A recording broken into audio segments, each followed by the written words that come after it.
Episode 146 of the Interpretation Station is Call to Order. Welcome, ladies and gentlemen. I hope you are all doing very well. Today, the 23rd of September 2022. What an episode we've got lined up for you today. Sustainable Development Goals from the perspective of an interpreter. Yes, that's so. We're going to be, hopefully you should know this. There are 17 SDGs altogether. And they, of course, took the place. In the past, you had, if you recall, the Millennium Development Goals. They were the internationally agreed goals. Just throughout this episode, just listen to the words I'm using. Listen to the expressions I'm using, okay? They were the internationally agreed goals that were agreed on, I think, in 2000 at the Millennium Summit. So they were then those were the MDGs, or in French they were called the les ODM. And after, what was it, in 2010, I think they were given 10 years, and then they were replaced. They came up then after that with the Sustainable Development Goals, or the les ODS, as they call them in French, for example, and in Spanish, los ODS. And so, obviously, if you're working at the UN or on any subject matter to do with the UN, if you're working in the media, in any of these international organizations, you are inevitably going to run into the SDGs, okay? Now, this episode, the idea is that really any interpreter can watch this and learn some new stuff. I'm going to be working on the basis, really, of the English terminology used, okay? We're going to be doing goals 1 through to 8, I think, this episode. I'm going to split up into 2 episodes, okay? It's all 17 in one go is a bit long. So we're going to do 1 to 8 to start with.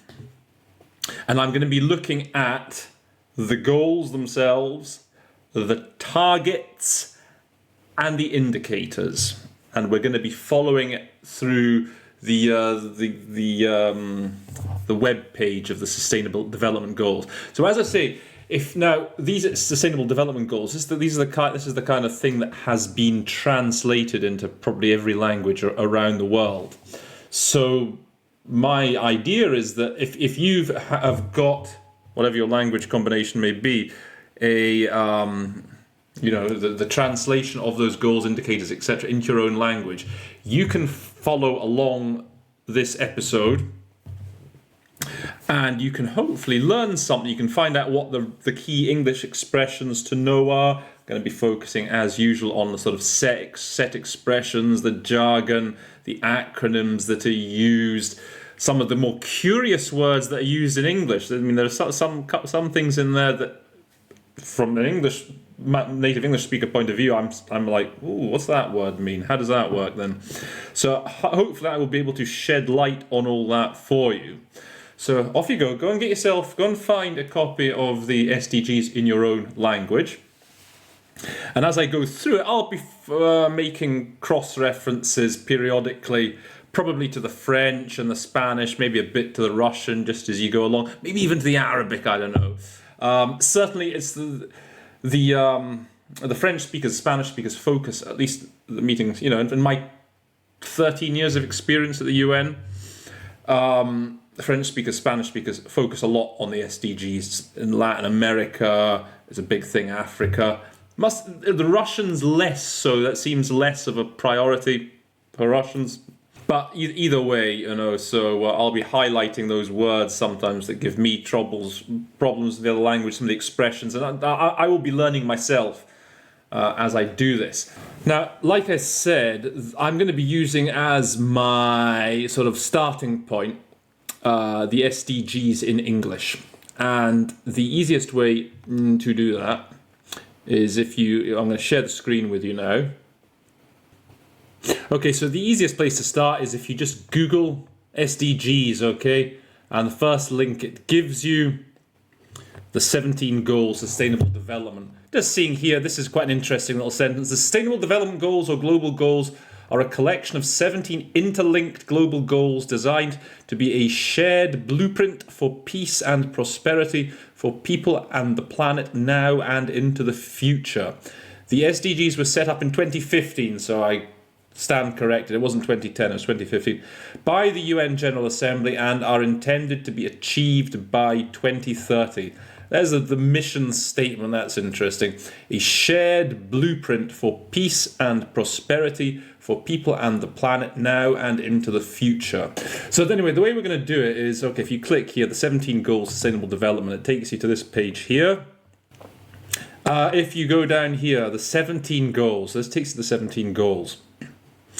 And if you click, so we're going to click on number 1. We're going to start with number 1, obviously. End poverty in all its forms everywhere. Now, when you go here, in the English version, you get the overview, which contains a nice little picture here, a nice sort of diagram of things happening. We'll be looking at that. And we'll be looking at the targets and the indicators, okay? So again, here you see for target 1, target 1.1, 1.2, 1.3, and we'll be focusing on the targets and also the indicators, what they're using to measure that. Now, the only problem is that if you go to the French version, for example, or any of the other non-English versions,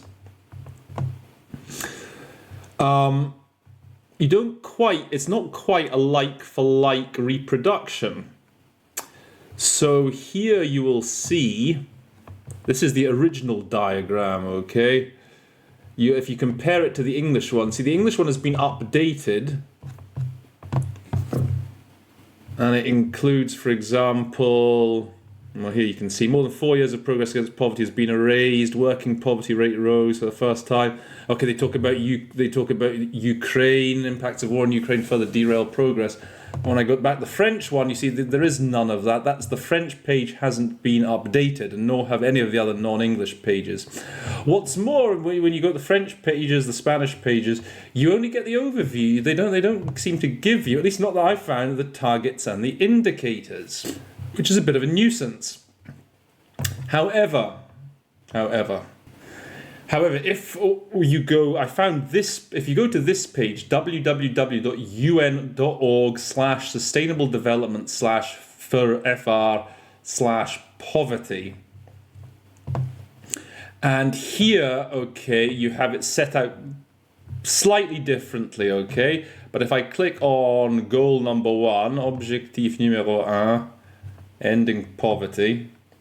So here it gives you the overview. You don't get the nice little diagram, but you do get down here, okay, fait et chiffres, so you got some facts and figures, right? You get the objectif et cible, all right? So here you do actually get the targets, the cible, the targets, right? Now I note that actually they don't have the indicators. In fact, there's even little slight changes in some of the indicators, I know, or some of the targets. But so you can follow it. So we're going to sort of follow the non-English versions in this page. So obviously here you can find the same page in French, Russian, Spanish, Arabic, Chinese. Okay, there's the Spanish page, for example. Same idea. Okay, so we're going to start then with SDG number 1, all right? So SDG number 1, end poverty in all its forms everywhere, okay? Now often another good collocation to know with poverty, they all talk about poverty eradication, so just be aware of that in English. They often usually talk about eradicating poverty as opposed to eradicating it is the sort of the in vogue expression, if you like. So we'll just go through it, and as I say, I'll be highlighting the interesting stuff. We'll look at the diagrams first and see what we can learn. More than 4 years of progress against poverty has been erased by COVID-19. Just I would point out here, interesting, I like this word, erased, right? Poverty has been erased. Good synonym for undermined. I often find I struggle to find synonyms for that's undermining progress. It's undermining our efforts. So this is a good synonym, actually, to erase progress. It's erased our efforts. It's a good. I think I might use that as a synonym now for undermine. The working poverty rate rose for the first time in 2 decades, pushing an additional 8 million workers into poverty. Rising inflation, impacts of war in Ukraine further derail progress. Another good synonym there in English, derail. That's actually even similar to erase, isn't it? Number of people living in extreme poverty. Okay, give you some figures there. Pre-pandemic, current projection, unemployment cash benefits during the pandemic, high-income countries, low-income countries, and remember there are also middle-income countries that are often talked about, the MICs, that's, disaster-related deaths rose 6-fold largely as a result of the pandemic. Okay, so that's the diagram. Now let's have a look at the targets and indicators of this first goal. This is the sort of important stuff here. So by 2030, eradicate extreme poverty for all people everywhere, currently measured as people living on less than $1.25 a day. Sometimes it's useful to know some of these figures. Okay, so now they're measuring poverty as being $1.25 a day. Now the reason I sort of hesitated a few minutes ago when I said that, you have the French version and the Spanish version that are sort of replicating it on these pages here. If you look here at the French version, l'extrême pauvreté dans le monde entier s'entend actuellement du fait de vivre avec moins de $1.90, as they say here in Switzerland, or 90 Américains par jour, if you prefer in French. By the way, I think it's accepted that at the UN you need to really give the French numbers. I don't think they like hearing octante or 90. So just to you French interpreters, make sure you're giving the old 80, and likewise the 70. So it's interesting, so that now the poverty line has been dropped. It's now considered $1.25 instead of $1.90. I suppose if it was $1.90, that would mean there were a lot more people living in poverty, right? It's interesting they've changed that. Now, what are the indicators? Indicate a proportion of the population living below the international poverty line by sex, age, employment status, and a geographical location. Okay, that's fairly straightforward. Target 1.2, by 2030, reduce at least by half the proportion of men, women, and children of all ages living in poverty in all its dimensions according to national definitions. And we have our indicators. Proportion. So the indicators, it's always, there are 3 figures, 1.2.1. Proportion of population living below the national poverty line by sex and age. Proportion of men, women and children of all ages living in poverty in all its dimensions according to national definitions. This is all fairly straightforward vocab. I think this is all stuff that you wouldn't, you could basically do without even knowing anything about the SDGs if you heard it. Implement nationally appropriate social protection systems and measures for all, including floors, and by 2030 achieve substantial coverage of the poor and the vulnerable. Now, okay, including floors, that's an interesting expression that you do here. I must admit, I don't know what they would be in the other languages, so I'd be interested to see, for example, what do the French say? Okay, des socles de protection sociale. You see that? Okay, a floor is a socle. And in the Spanish, for example, what do we have? The Spanish one doesn't seem to mention floors. I wonder if the Russian one does. So yeah, I mean, it seems the Russian one hasn't been updated. So again, there's a difference, it seems, in the level of how up to date the various language versions are, unfortunately. So the English one is obviously the most updated, followed by the French. So the French do talk about this idea of the floors, the socle. Anyway, so just be aware of that word. Indicator 1.3.1, okay, proportion of population covered by social protection floors systems by sex, distinguishing children, unemployed persons, older persons, persons with disabilities, pregnant women, newborns, work injury victims, and the poor and the vulnerable. Okay, just notice these are sort of quite politically correct expressions for these concepts. Older persons is the sort of PC expression for the elderly. I usually find myself saying the elderly, but maybe I should say older persons, persons with disabilities. obviously. It speaks for itself. Okay, then target 1.4. By 2030, ensure that all men and women, in particular the poor and the vulnerable, have equal rights to economic resources, as well as access to basic services, ownership and control over land and other forms of property, inheritance, natural resources, appropriate new technology and financial services, including microfinance. Again, fairly self-explanatory. And then the indicators: proportion of the population living in households with access to basic services. Households, okay, for you non-native English speakers, okay, that's the, you know, that's the word, not homes or houses, households, the sort of the family unit. Proportion of total adult population with secure tenure rights to land, with legally recognised documentation, and B, who perceive their rights to land as secure by sex and by type of tenure. This is an important word, okay, tenure. Because I think if you look at the French version, so the tenure is basically your rights to the right to land.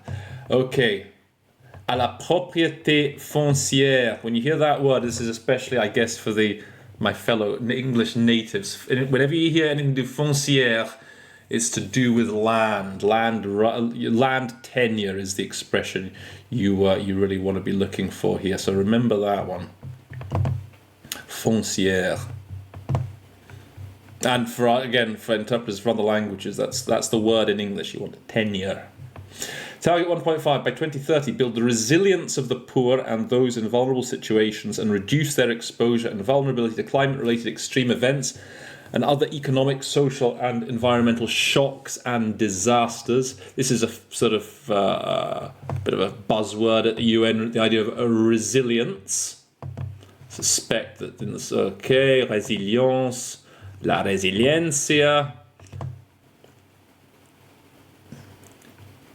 Okay, interesting. The Russian, жизнестойкость. Now there's a word I don't hear very often for resilience. Жизнестойкость. See, I knew I'd learn something as well. They often talk about environmental shocks, and if you hear them talking in French, the chocs environnementaux, you can just say, you know, it's the cognate shocks. I'm just saying that because initially I was a bit uncomfortable just giving that as the cognate, saying shocks, but no, that is accepted, at least UN terminology. Shocks, environmental shocks. What are our indicators? Okay, number of deaths, missing persons, directly affected persons attributed to disasters per 100,000 population. Direct economic loss attributed to disasters in relation to global GDP. Number of countries that adopt and implement national disaster risk reduction strategies in line with a Sendai framework for disaster risk reduction. That's a mechanism you should be familiar with. Okay, the Sendai framework, it's often just called. That was, I think that was adopted just after the big tsunami, the big earthquake in Japan. Obviously, that was a big natural disaster. So you should recognize the Sendai framework. Proportion of local governments that adopt and implement local disaster risk reduction strategies in line with national disaster risk reduction strategies. That's okay, it's fairly straightforward. Okay, target 1A, ensure significant mobilization of resources from a variety of sources, including through enhanced development cooperation in order to provide adequate and predictable means for developing countries, in particular least developed countries, to implement programs and policies to end poverty in all its dimensions. A couple of things here. Predictable means, okay, often they talk about predictable financing. In French, that is... I can't actually see them mentioning it here in the French. Prévisible, anyway, they talk about prévisible, all right, for predictable. Least developed countries, very useful to know in English, obviously the LDCs. Or in French, les PMA, les pays les moins avancés. I guess the same in Spanish. Indicators here. Total official development assistance grants from all donors that focus on poverty reduction as a share of the recipient country's gross national income. Proportion of total government spending on essential services, education, health and social protection. That's an important expression, okay. Official development assistance, in English also known as ODA. Sometimes you'll even hear them say ODA. ODA. And French, I think they talk about Aide publique au développement, APD. So they didn't say official, they say public. And proportion of total government spending on essential services, education, health and social protection. And then final target here, 1B. Create sound policy frameworks at the national, regional, international levels based on pro-poor and gender-sensitive development strategies to support accelerated investment in poverty eradication areas. Okay, that's gender-sensitive. That's an expression that I've heard used here and there more recently. And yes, I remember in French, it's a soucieuse de la problématique homme-femme for gender sensitive. It's a bit, it rolls off the tongue a bit more easily in English, I think. And in Spanish, que tengan en cuenta las cuestiones de género. So gender sensitive is a good snappy phrase perhaps for people to know. And the indicators for that, pro-poor public social spending. So this is I've not actually heard this used, this expression in the heat of action, pro-poor. Here in the French, they just talk about favorable aux pauvres. I guess again, pro-poor is quite quick, right? If you can spot it, if you can see it coming. Okay, so that's goal 1. Let's move on then to goal 2. End hunger, achieve food security and improved nutrition, and promote sustainable agriculture. Or as they say in Arabic, you'll have to just excuse me while I just practice a bit of my Arabic, eh? Al-Qada' ala jaw'a wa tawfir al-amn al-ghidha'i wal tughziya al-muhassana wa ta'aziz al-zira'a al-mustadama. There you go. Just a little bit of practice. Okay, so what do we have here in our diagram? End hunger, achieve food security, improve nutrition, promote sustainable agriculture. In short, okay, zero hunger. That's just the short form of that. Zero hunger. I think in French it's pas de faim. Conflict, COVID-19, climate change and growing inequalities are converging to undermine food security worldwide. Soaring food prices. That's a good word. Okay, for to be able to use. Okay. It's a good collocation, to use when you talk about things getting much more expensive very suddenly. 1 in 10 people worldwide suffering from hunger. 1 in 3 lack regular access to adequate food. 149.2 million children under age 5 suffer from stunting. To reduce stunting in children by 50% by 2030. So stunting, that's a word that you might not spring to mind that easily in other languages. Okay, so I found here, retard de croissance for stunting. In Spanish, retraso en el crecimiento. Okay, that's an important word to know. I think in England in English when they're talking about health problems that children suffer from in the developing world. Ukraine crisis triggered food shortages for the world's poorest people. Ukraine and the Russian Federation supply global exports, wheat, maize, sunflower seed. Okay, so it's important that you know your crops. That's going to get mentioned, okay?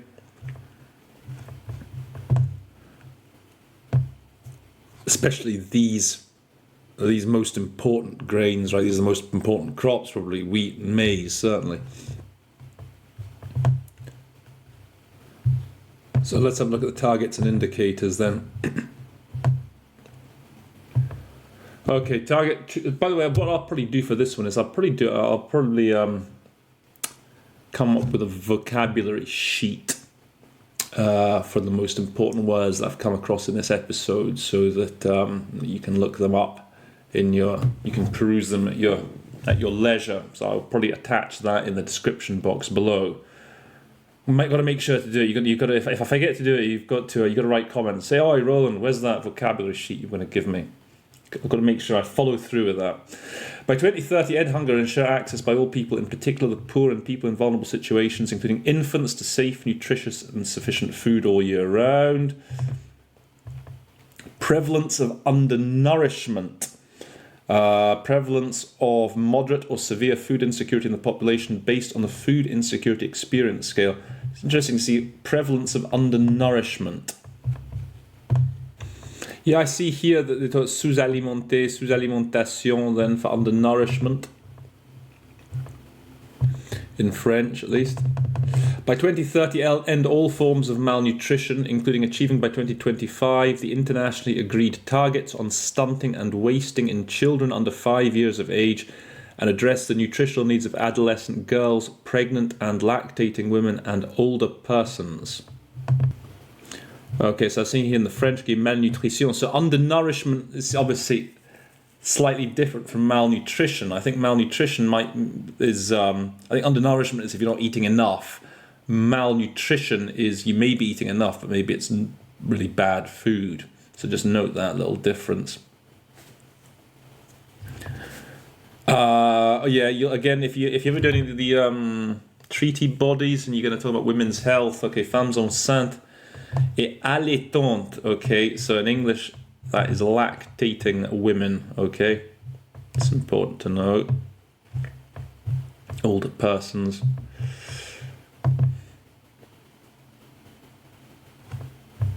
And it's in here we go, retard de croissance, so we said that was stunting, right?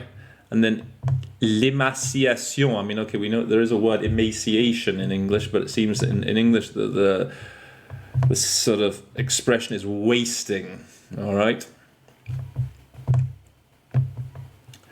Target 2, okay, and our indicators here, prevalence of stunting. So what do we say for stunting? We said retard de croissance. Height for age under 2 standard deviation from the median of the World Health Organization child growth standards among children under 5 years of age. Prevalence of malnutrition, weight for height, under 2 over 2 standard deviation from the median of the WHO child growth standards among children under 5 years of age by type, wasting and overweight. Now this is an interesting word, okay? In normal English, we wouldn't say that somebody is suffering from overweight. We wouldn't say that, okay? We'd say that, I don't know, that person is overweight. But it seems that, UN, within the sort of SDGs, overweight is almost like a noun, a condition. You could say on mic he's suffering from overweight. It's weird, all right, but yeah, there you go. That's just sort of UNEs for you.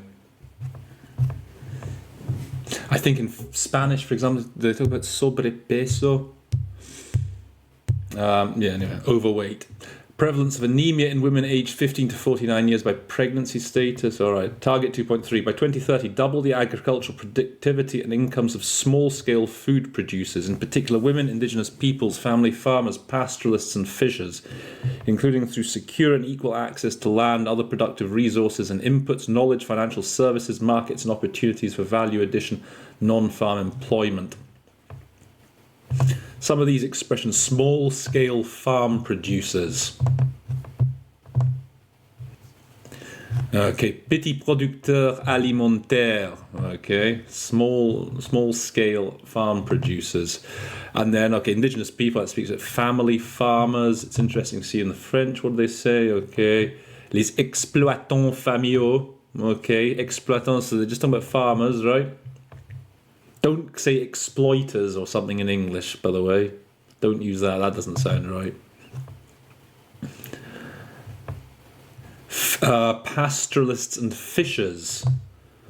Let's see what that is in the other language. That could be important. Les éleveurs, okay. Les pêcheurs. I think when I hear éleveurs, I often just say farmers, for example. Obviously, éleveur is the kind of farming that involves livestock, right? Rearing, husbandry. Remember those two words as just other good synonyms for that idea, okay? Rearing cattle, animal husbandry. I always thought that was a weird word. When I first came to you and I started hearing husbandry, I thought that's a very strange word. I'm used to it now, but that is it. That is the word for rearing livestock. Pêcheur, okay, so fishers. Other productive resources and inputs. This is something they use quite a lot when it comes to the SDGs. That's the idea of inputs. Whenever you hear it in French, intrant, okay? It's inputs. And I think in Spanish it's insumos, if I'm not very much mistaken.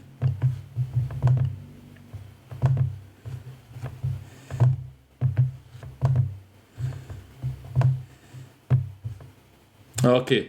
Otros recursos de producción e insumos. So insumo, inputs. Okay, and then our indicators here. Volume of production per labour unit by classes of farming, pastoral, forestry, enterprise size. Noticeably in English, they talk about enterprises. I mean, I always sort of think that's a sort of bit of a Frenchism, you know, entreprise. I'm always a bit uncomfortable using enterprises. But, you know, here they seem to use it quite a bit in the English, enterprise. I always more comfortable saying, I don't know, companies or whatever. But enterprise seems to be accepted. Average income of small-scale food producers by sex and indigenous status. Okay, target 2.4. By 2030, ensure sustainable food production systems and implement resilient. There's our friend resilient. Okay. Agricultural practices that increase productivity and production, that help maintain ecosystems, that strengthen capacity for adaptation to climate change, extreme weather, drought, flooding, and other disasters, that progressively improve land and soil quality. A lot of important stuff here, okay? Idea of adaptation to climate change. Now, these concepts here, like drought and flooding, what's that? Les sécheresses et les inondations in French, okay? So be familiar with those. Soil quality, soil, right? Now, I just highlight that because, so in French, it talks about, okay, les qualités des terres et des sols, okay? So, yes, terre, land, sol, sol, soil. What would that be in the Russian, I wonder? Poch, there you go, for you Russians, for the Slavic languages. Качество земель и почв, for soil. Indicators. Proportion of agricultural area under productive and sustainable agriculture. Target 2.5 by 2020, maintain the genetic diversity of seeds, cultivated plants, and farmed and domesticated animals and their related wild species, including through soundly managed diversified seed and plant banks at the national, regional, and international levels, and promote access to and fair and equitable sharing of benefits arising from the utilization of genetic resources and associated traditional knowledge as internationally agreed. There's a lot of stuff here, okay? Okay, seeds, cultivated plants, farm domestic animals. Let's see what they say in the French. Okay, semences, okay, for seeds, culture, crops, okay. Animaux d'élevage ou domestique, espèces sauvages apparentées. Now, what about that? Espèces sauvages apparentées. Okay, they're related wild species. Okay, so yeah, when they talk about banque de sémence des plantes, it's just don't be put off, you know, don't be. It's just bank, just go with a cognate, seed banks. It's always good to know these sort of things. It's always good to have some background knowledge as well as to how all these things work. It's one thing, you know, when you're just trying to process these things, you know, when you have a subject, you're just trying to process things word for word. If you have an actual sort of vague background knowledge of how some of these systems work, it can really help you out. I mean, that's true of I guess of anything really. But again, these are important sort of global issues nowadays, so it is useful to have a decent amount of background knowledge. do additional reading. Okay, indicators for that. Number of plant and animal genetic resources for food and agriculture secured in either medium or long-term conservation facilities. Proportion of local breeds classified as being at risk of extinction. Okay, then target 2A. Increase investment, including through enhanced international cooperation in rural infrastructure, agricultural research and extension services, technology development and plant and livestock gene banks in order to enhance agricultural productive capacity in developing countries, in particular the LDCs. Livestock gene banks. There we go. Banque de gènes des plantes et d'animaux d'élevage. Okay, so that's animaux d'élevage. The sort of the buzzword in English seems to be livestock. Okay, these animaux d'élevage, livestock. Banque de gènes. I'm just wondering, vulgarisation, that's a word they often use in French, vulgarisation. I always tend to talk about the dissemination, popularization. And so here the like-for-like word is, there we go, agricultural research and extension services. And that's in French, des services de recherche et de vulgarisation agricole. Well, I've learned something. I've never used that word for vulgarisation, just extension services. Indicators. Agricultural Orientation Index for Government Expenditure, 2A2 total official flows, official development assistance plus other official flows to the agricultural sector. There's a lot of flows, by the way, going, and so flow is very much a popular word here.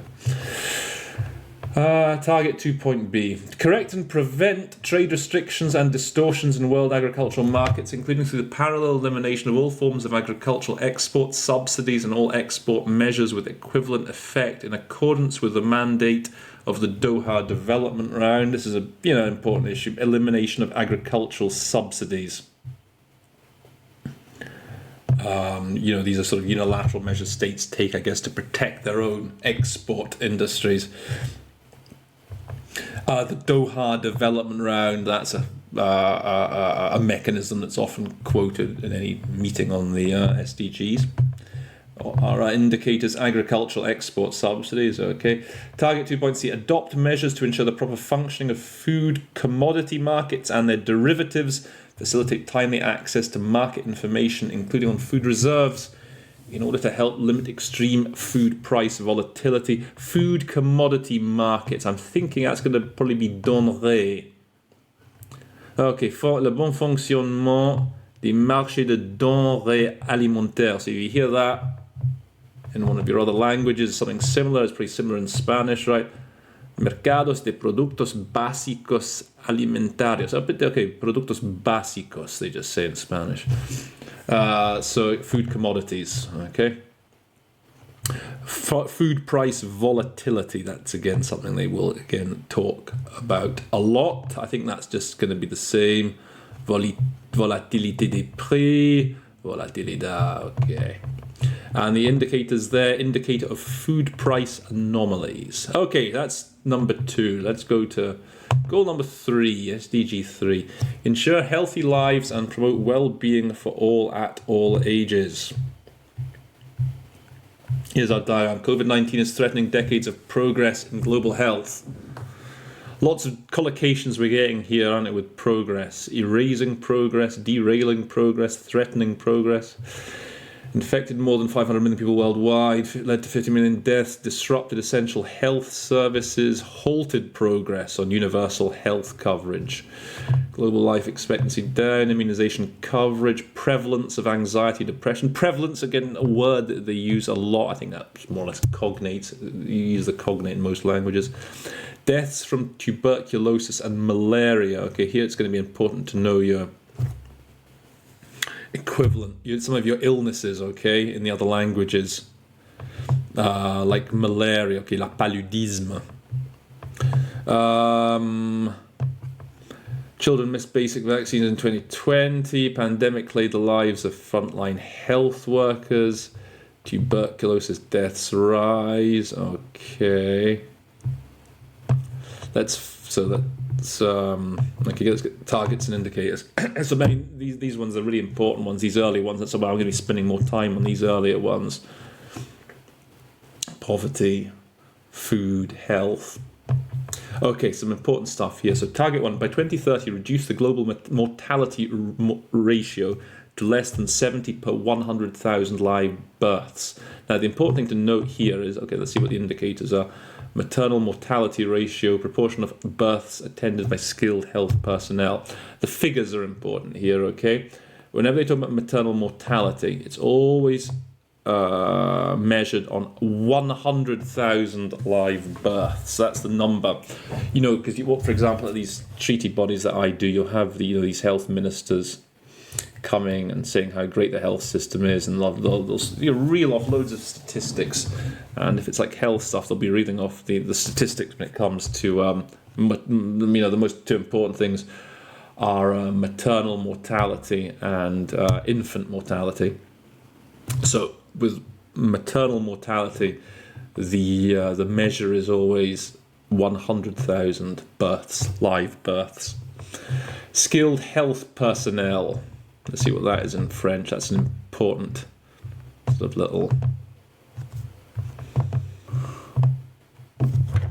Again, I can't actually find the equivalent in the other language. I imagine skilled, probably formé, for example, in French. Target 3.2, by 2030, end preventable deaths of newborns and children. Newborns, okay, nouveau-nés, children under 5 years of age, with all countries aiming to reduce neonatal mortality to at least as low as 12 per 1,000 live births, and under 5 mortality to at least as low as 25 per 1,000 live births. So, okay, with infant mortality, it's called neonatal mortality, they use here. It's the figure you want is 1,000. Most things it's 1,000, but I get, obviously, because more babies die at birth than the actual mother, a lot more. That's why the different figures are used. So maternal 100,000 for the actual infants. For the neonatal mortality, it's 1,000, and the under 5 mortality is the other sort of next step up from neonatal. Okay, so just again be aware of those, how that sort of breakdown of things. So you've got neonatal, under 5, and then maternal. And and here you have the indicators: under 5 mortality rate and the neonatal mortality rate. I think you could be forgiven if you say infant. I think I often find myself saying infant mortality. Somehow that seems more normal to me in English, but yeah, neonatal is the actual wording they go for in the goals.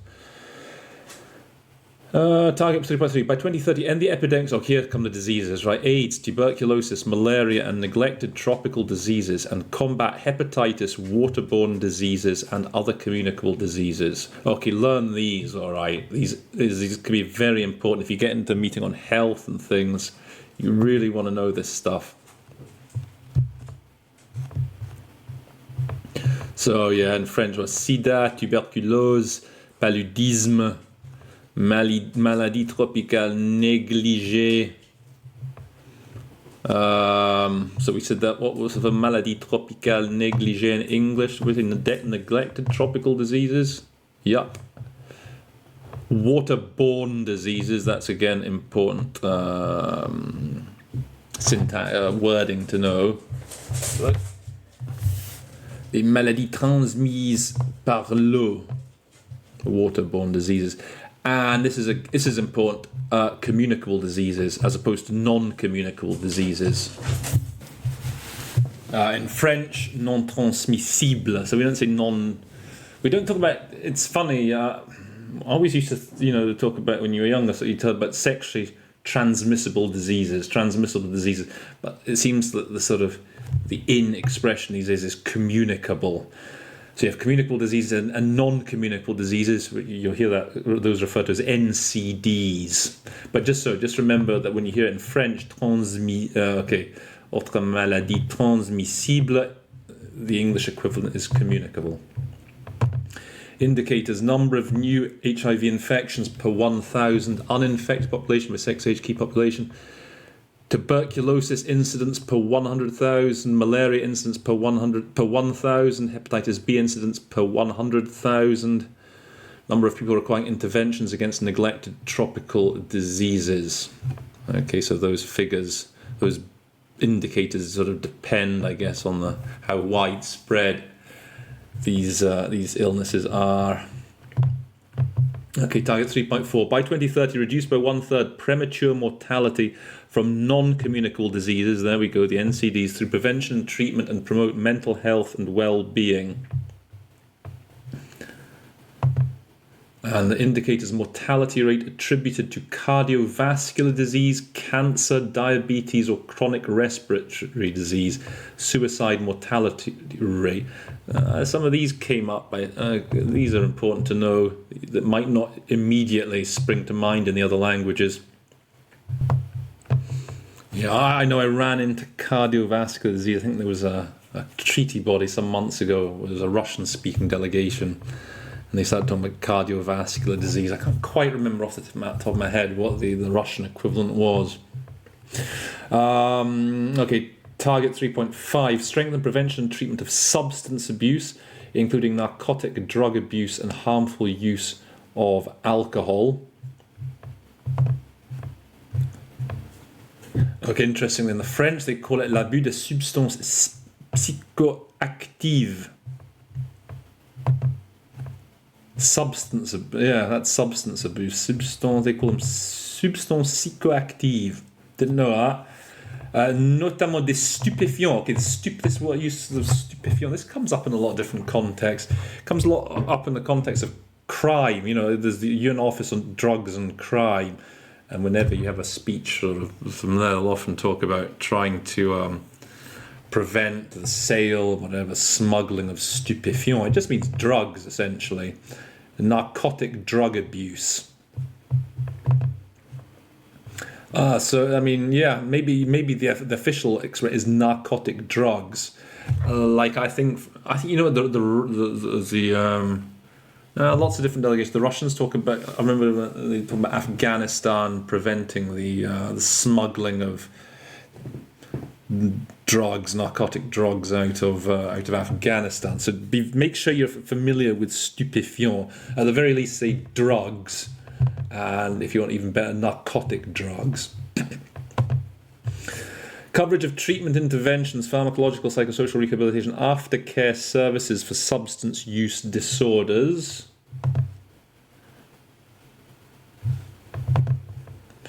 Alcohol per capita consumption, age 15 and older, with a calendar year and litres of pure alcohol. Okay, target 3.6. By 2020, halve the number of global deaths and injuries from road traffic accidents. Again, the Russian, this is kind of a pet theme of the Russians, like when they come and speak at these, when they, as I say, they're not nearly as active as, like, I don't know, French-speaking, Spanish-speaking delegations on issues to do with the SDGs. But when they do that, that's one of their big things. Road traffic accidents. Okay, just looking at the Russian here. So again, they talk about psychoactivных веществ. We were talking about substance abuse before. Наркотические средства. Okay, to do with narcotic drugs. Злоупотребление наркотическими средствами. So narcotic drugs. And then here, you see, дорожно-транспортных происшествий. So road traffic accidents. And the Russians will sometimes use an acronym for that. They'll say DTP. You need to watch out for that. Okay, that is of the sort of, among these sustainable development goals, that is one of their sort of pet themes, their sort of pet causes, if you like. Indicators: death rate due to road traffic injuries. Target 3.7. By 2030, ensure universal access to sexual reproductive healthcare services, including for family planning, information and education, and the integration of reproductive health into national strategies and programs. Planification familiale. Yeah, that's all fairly straightforward. The Romance languages, I think that's similar in Spanish. Indicates proportion of women of reproductive age, age 15 to 49, have the need for family planning satisfied with modern methods. Adolescent birth rate, per 1,000 women in that age group. Remember, sexual reproductive health care is a buzz expression. Often talking about sexually reproductive health care and rights, SRHR. I think they mention that later on, but those two will often come together.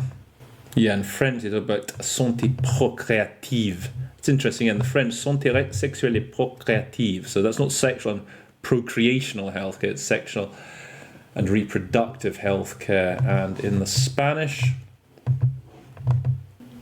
okay, the Spanish use reproductiva, salud sexual y reproductiva. So a bit of a slightly odd choice of word, maybe in the French. That's why we're doing this. It's interesting to highlight these little nuances. Target 3.8: achieve universal health coverage, including financial risk protection, access to quality essential healthcare services, access to safe, effective, quality and affordable essential medicines and vaccines for all. It's important word, affordable, okay? I think it's certainly in the Romance languages. Abordable, okay, d'un coût abordable. I think there sometimes is an inclination to use accessible, but we want really affordable. Asequibles. Okay, affordable. Essential medicines, vaccines for all. Indicators: coverage of essential health services, proportion of population with large household expenditure on health as a share of total household expenditure income. Okay, 3.9. By 2030, substantially reduce the number of deaths and illnesses from hazardous chemicals and air, water and soil pollution and contamination. One thing I'd point out here, hazardous, okay? When we talk about health risks, we don't tend to talk about dangerous. We talk about dangerous substances. We talk about hazardous substances. I think if you look at the French, for example, okay, chimique dangereuse. So in the Romance languages, they just use the same word, okay, dangereuse, and presumably in the Spanish it's going to be peligrosos, right? Yeah. Okay. But in English, when we talk about chemicals and things to do with work, safety at work, hazardous is the better word. They're not going to kill you if you say dangerous, but it's, it's always good to know exactly what's, what word goes where. And soil pollution and contamination. I wonder if in French there's a difference. Okay, pollution, contamination. Contamination, pollution. Okay. Mortality rate attributed to household and ambient air pollution. Mortality rate attributed to unsafe water, unsafe sanitation and lack of hygiene. Exposure to unsafe water, sanitation and hygiene for all services. Mortality rate attributed to unintentional poisoning. They're going to use this quite a bit. Ambient air pollution, I noticed. I think this comes up more than once. Wash. That's a useful thing to know. That is a thing. Okay, this water, sanitation, and hygiene for all wash services. That's if you hear them talking about that, that's their sort of acronym.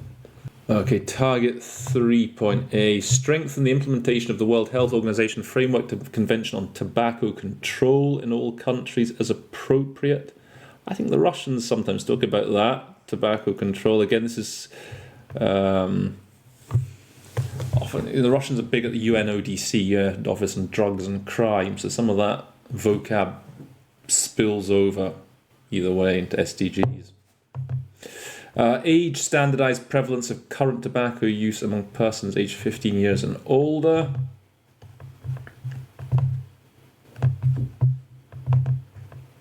Target B, 3B, support research and development of vaccines and medicines for communicable and non-communicable diseases that primarily affect developing countries. Provide access to affordable essential medicines and vaccines in accordance with the Doha Declaration on the TRIPS Agreement and Public Health, which affirms the right of developing countries to use to the full the provisions in the Agreement on Trade-Related Aspects of Intellectual Property Rights regarding flexibilities to protect public health and in particular provide access to medicines for all.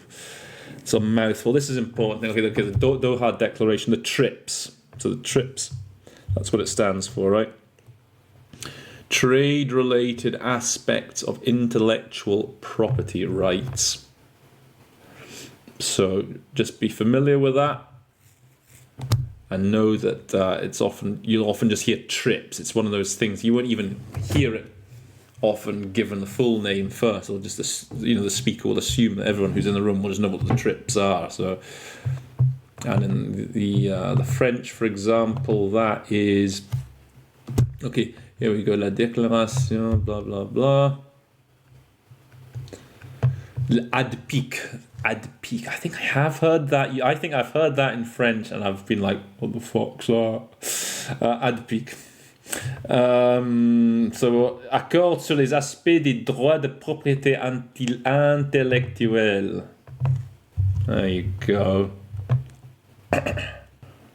That's one of those. I don't actually know really what it's about. Well, you can guess from the title, I guess, but that's one of those things. Just when you hear it, you just want to give the like for like rendering in the other language. Indicators: proportion of target population covered by vaccines included in their national program.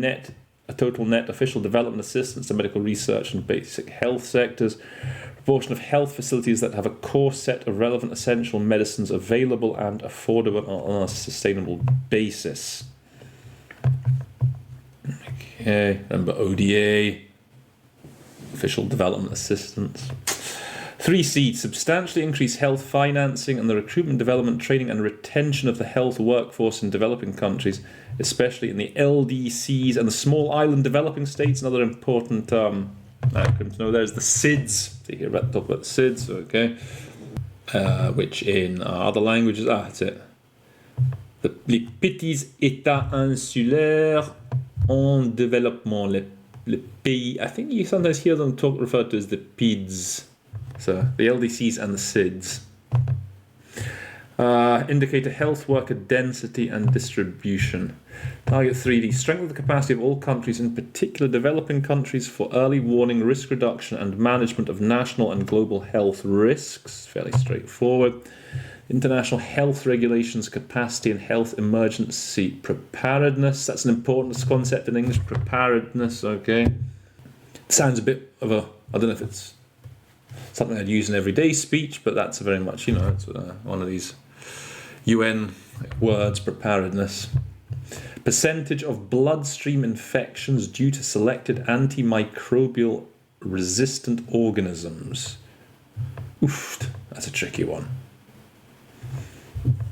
For some of these I will subsequently put up. I'll have a look around for some of the translations in the other different languages, if I can find bloodstream infections, for example. It'd be interesting to know what that is in French, for example. Okay, that's target. That's number 3. Let's go then to number 4.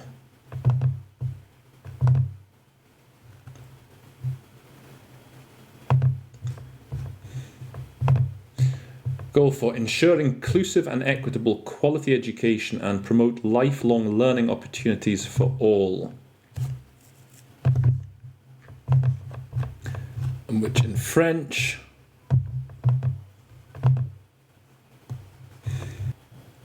assurer l'accès de tous à une éducation de qualité sur un pied d'égalité.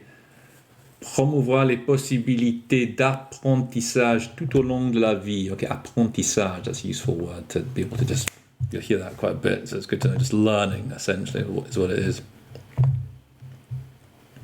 And so what did I ensure? Okay, COVID-19 pandemic has deepened a global learning crisis. 147 million children missed over half of in-person instruction. Okay, just useful to know that word, I guess, in-person, they say. In-person meetings as opposed to remote. Okay, it's good to have those two antonyms, right? In-person, remote. I think we should all be familiar with that by now after those merry 2 years of COVID.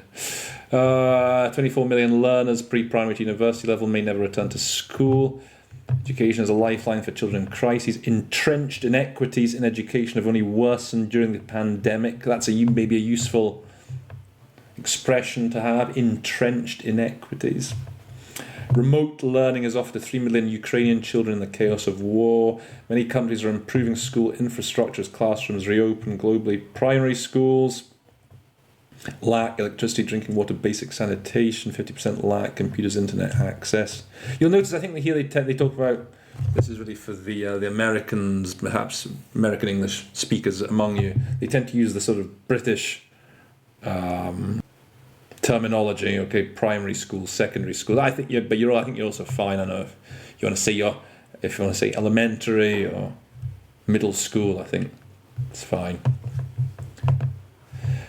Targets and indicators. By 2030, ensure all girls and boys complete free, equitable, quality primary and secondary education leading to relevant and effective learning outcomes.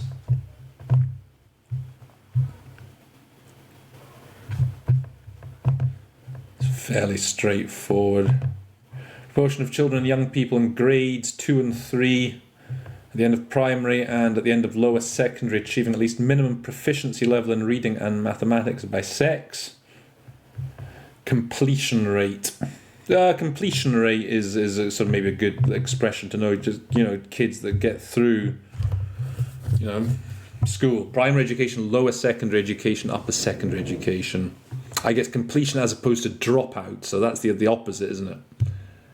Abandon scolaire, school dropout. That's an important expression. Again, an antonym to be aware of. Abandon. Abandono in Spanish, obviously. 4.2, by 2030, ensure that all girls and boys have access to quality early childhood development, care, and pre-primary education so that they're ready for primary education.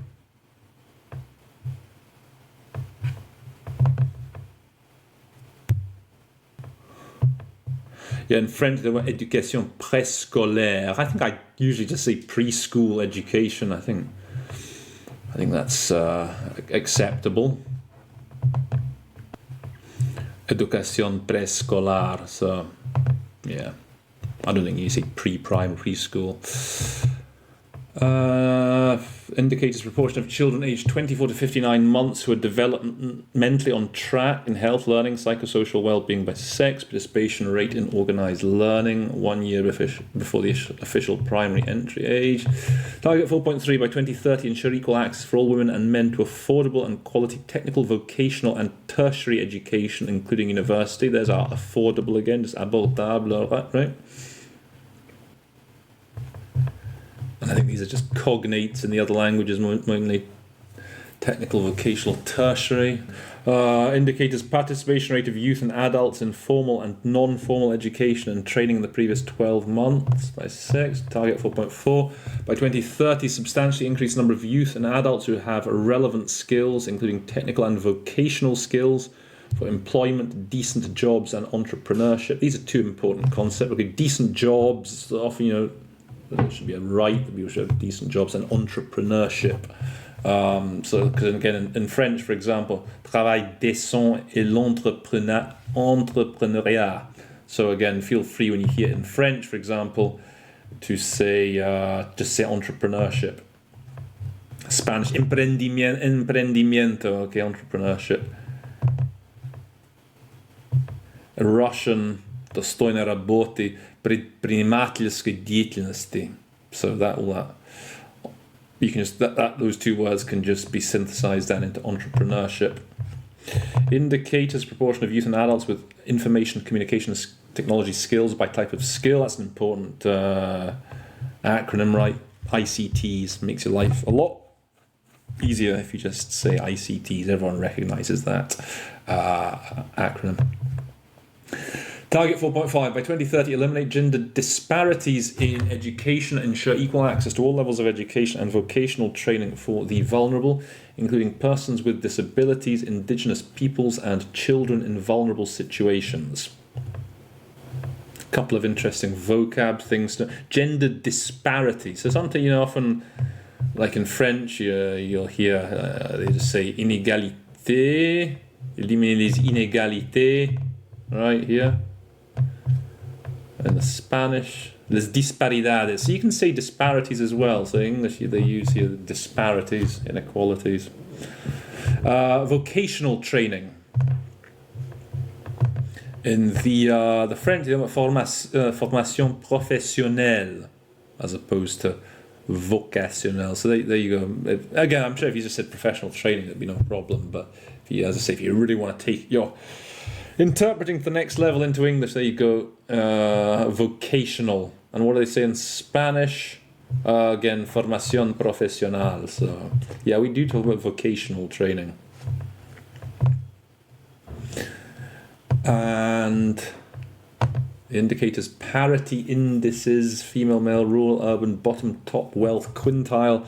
Others such as disability status, indigenous peoples, conflict affected, as data become available for all education indicators on this list that can be disaggregated.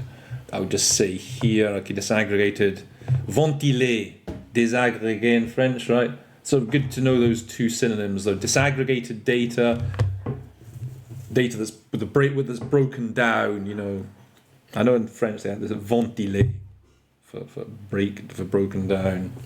And Russian sarazbivka, if I'm not mistaken. Target 4.6 by 2030 ensure that all youth and a substantial proportion of adults, both men and women, achieve literacy and numeracy. Indicators: proportion of population in a given age group achieving at least a fixed level of proficiency in functional literacy and numeracy skills by sex. That's fairly self-explanatory. 4.7 by 2030 ensure that all learners acquire the knowledge and skills needed to promote sustainable development, including among others through education for sustainable development and sustainable lifestyles, human rights, gender equality, promotion of a culture of peace and non-violence, global citizenship, appreciation of cultural diversity, and of culture's contribution to sustainable development. You know, these are some of the UN sort of favourite themes. I don't think there's any. I think they're all pretty straightforward, though, when it comes to rendering into other languages.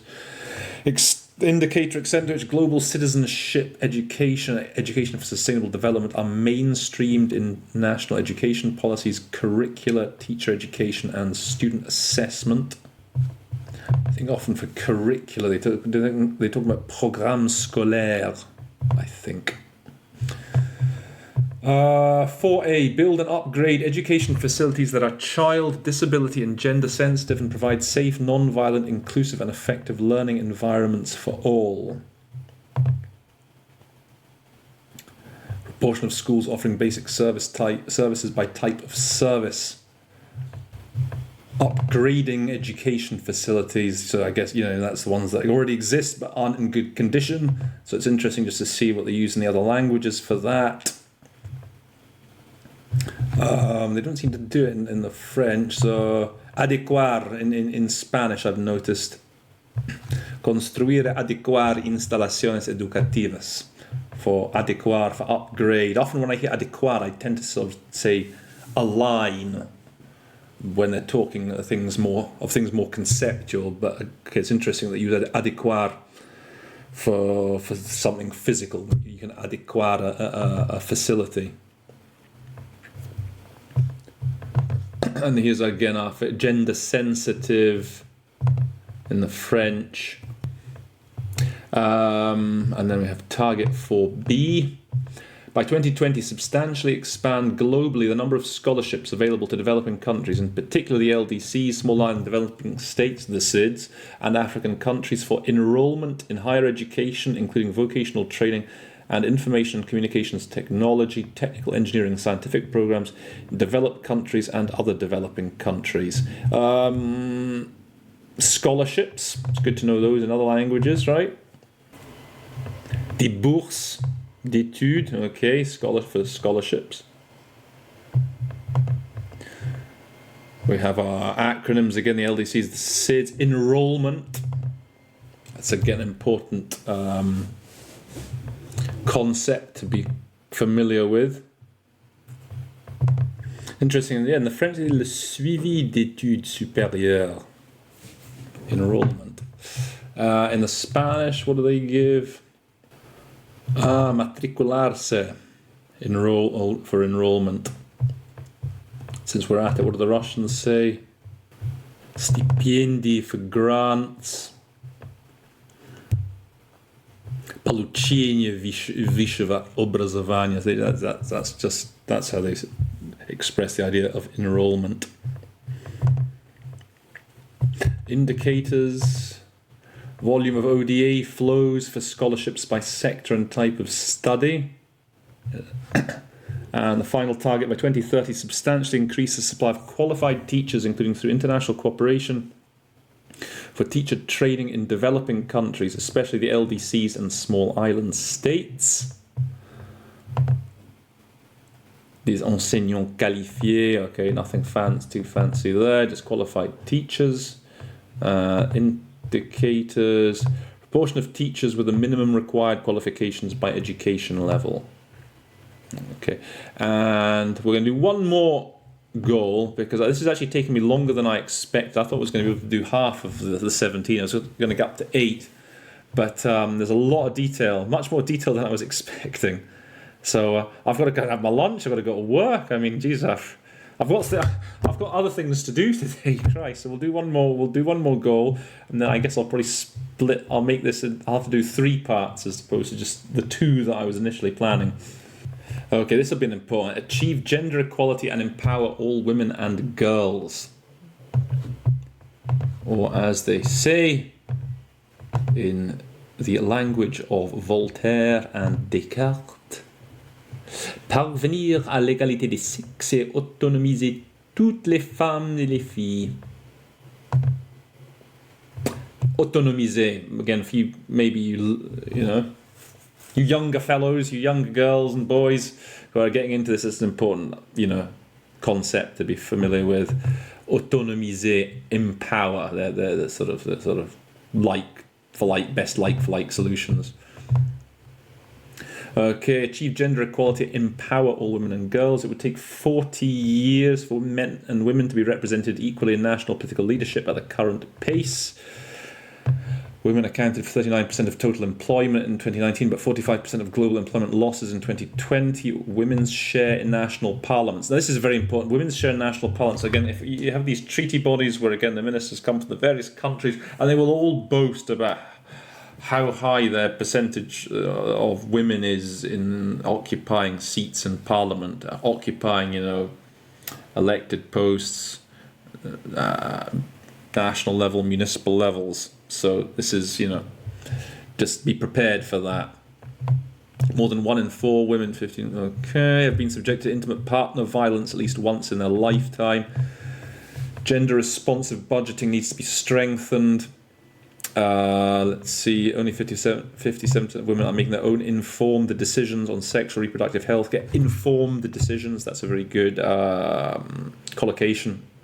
To inform, like talk about informing informing our decisions on doing this, that and the other. Sexual reproductive health care, again, is an important concept, as we said before. Proportion of countries with systems to track gender budget allocations, comprehensive systems. Okay, so let's have a look at the targets and indicators. 5.1, end all forms of discrimination against all women and girls everywhere. Whether or not legal frameworks are in place to promote, enforce and monitor equality and non-discrimination on the basis of sex. Okay, that's straightforward enough, I think. 5.2, eliminate all forms of violence against women and girls in the public and private spheres, including trafficking and sexual and other types of exploitation. Again, it's pretty straightforward in vocabulary terms. Now, there are some interesting things they use. A proportion of ever-partnered women and girls aged 15 years and older subjected to physical, sexual or psychological violence by a current or former intimate partner in the previous 12 months by form of violence and by age. And then 5.2, proportion of women and girls aged 15 years and older subjected to sexual violence by persons other than an intimate partner in the previous 12 months by age and place of occurrence. One thing I'll just note here, ever partnered, I've not heard this before. I guess that means, does it mean women who've had an ever partnered woman, she's had at least one sexual encounter in her life? I guess that's what it means. Intimate partner, this use of this expression, this intimate partner, I see comes up quite a lot. They talk about intimate partner violence, so that might be a thing. 5.3, eliminate all harmful practices such as child, early and forced marriage and female genital mutilation. Okay, this is important stuff. Early and forced marriage. Mariage précoce et forcé, right, in French? If I'm not mistaken.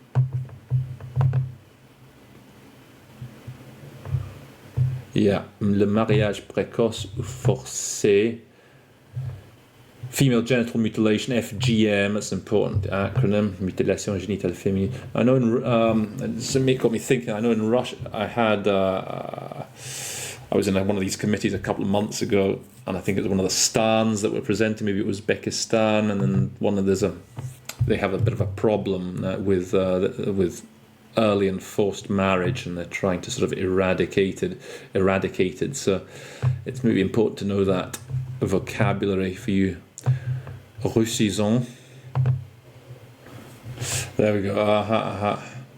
Детские ранние и принудительные браки. Okay. For that.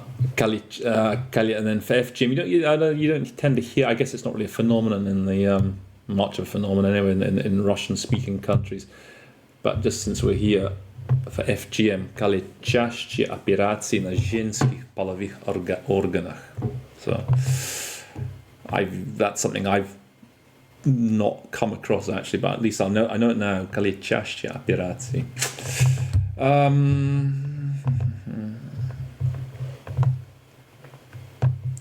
Proportion of women aged 20 to 24 who are married or in a union before age 15 and before age 18. Proportion of girls and women aged 15 to 49 who've undergone FGM cutting by age. I'm not certain what the difference is, cutting, if there's a difference between, well, mutilation and cutting, but you'll hear that sometimes, cutting. 5.4. Recognise and value unpaid care and domestic work through the provision of public services, infrastructure and social protection policies, and the promotion of shared responsibility within the household and the family as nationally appropriate. Proportion of time spent on unpaid domestic and care work by sex, age and location. Domestic work, that's an important concept that's been in the headlines quite a bit. Yeah, travaux domestiques non rémunérés, unpaid domestic work. And in Spanish, let's see, el trabajo doméstico no remunerado. Okay.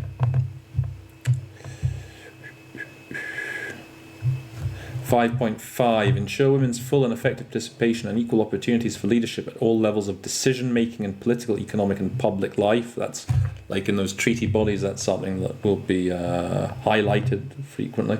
Here we go. Proportion of seats held by women in national parliaments and local governments. Proportion of women in managerial positions. So this sort of covers both the public sector and the private sector, right? So yeah, I forgot to mention that's another thing. They'll say how many women are like the CEOs of companies and what percentage in various countries. 5.6. Ensure universal access to sexual and reproductive health and reproductive rights. So this is this SRHR, as agreed in accordance with the Programme of Action of the International Conference on Population and Development and the Beijing Platform of Action and the outcome documents of their review conferences. Yeah, this is something certainly the Beijing Platform for Action is referred to all the time, as is this Programme of Action of the International Conference on Population Development. I think that's something the Russians, again, I think they push that quite a bit. It's one of those things that they're quite keen on, if you like. С программой действий Международной конференции по народонаселению и развитию. Okay. I think that's something the Russians like to hype up. Indicators. Proportion of women aged 15 to 49 who make their own informed decisions regarding sexual relations, contraceptive use, reproductive health care. Number of countries with laws and regulations that guarantee full and equal access to women and men aged 15 and older to sexual and reproductive health care, information and education. I know in Spanish there's a weird, the contraceptive in Spanish, I have to look it up. That's right, this is particularly, I guess, for English native speakers. It's anticoncepción. Contraception in English, in Spanish is anticoncepción. I know it's a weird one, that's why it sticks in my mind. It's just, you have to be careful for it. Just means contraceptive, though. Okay. 5A, undertake reforms to give women equal rights to economic resources, as well as access to ownership and control over land and other forms of property, financial services, inheritance and natural resources in accordance with national laws. Indicators proportion of total agricultural population with ownership or secure rights over agricultural land by sex, share of women among owners or rights bearers of agricultural land by type of tenure. These words are like tenure, okay? Rights bearers, that's interesting. Expression. Not one I hear that often. Proportion of countries with a legal framework, including customary law, guarantees women's equal rights to land ownership and or control. Customary law, that's something you hear often in the context of the legal committees at the UN, like the Sixth Committee or the ILC, Ley Consuetudinario in Spanish. 5B, enhance the use of enabling technology, in particular information communications technology, to promote the empowerment of women. Enabling technology. I wonder what they say for the French there. It just says the technologie clé.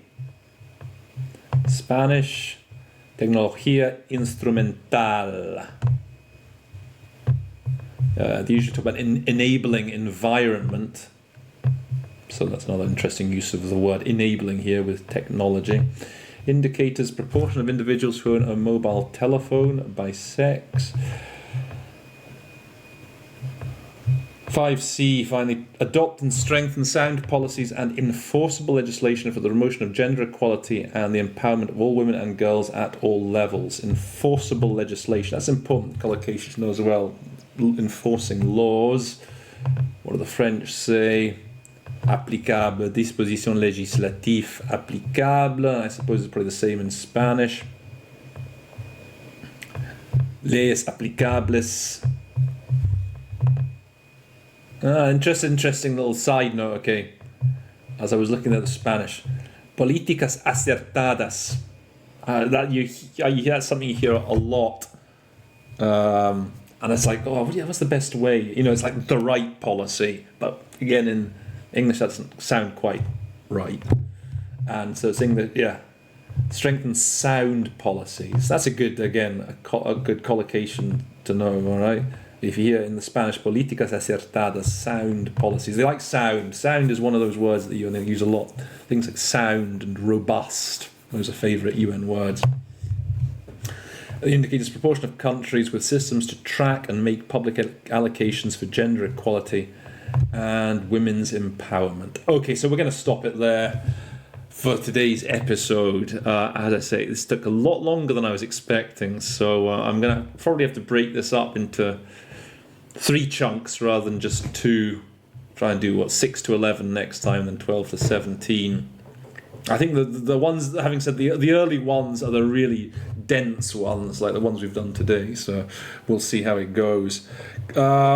Look, guys, I hope you've learned something new about the Sustainable Development Goals. I like to think that doing it this way makes it a bit more digestible than if you just get the Sustainable Development Goals and you're just reading through them like a robot, and it's hard to take really all the stuff in. You don't know what the important stuff is, what the important words are.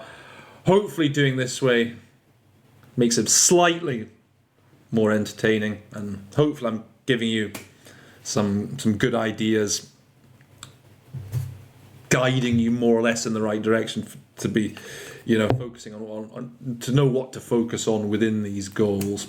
So if you've enjoyed the episode, remember, share it with your friends. If you've got any friends who are working in the industry, and in the SDGs, this might help them.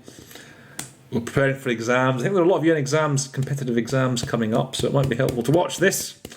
And subscribe. Goddamn, subscribe. Don't forget to subscribe. With that, it's time for me to go and have some lunch and then to go to work. I have to go and do my bit to maintain international peace. I'm doing such a good job of it at the moment, aren't I?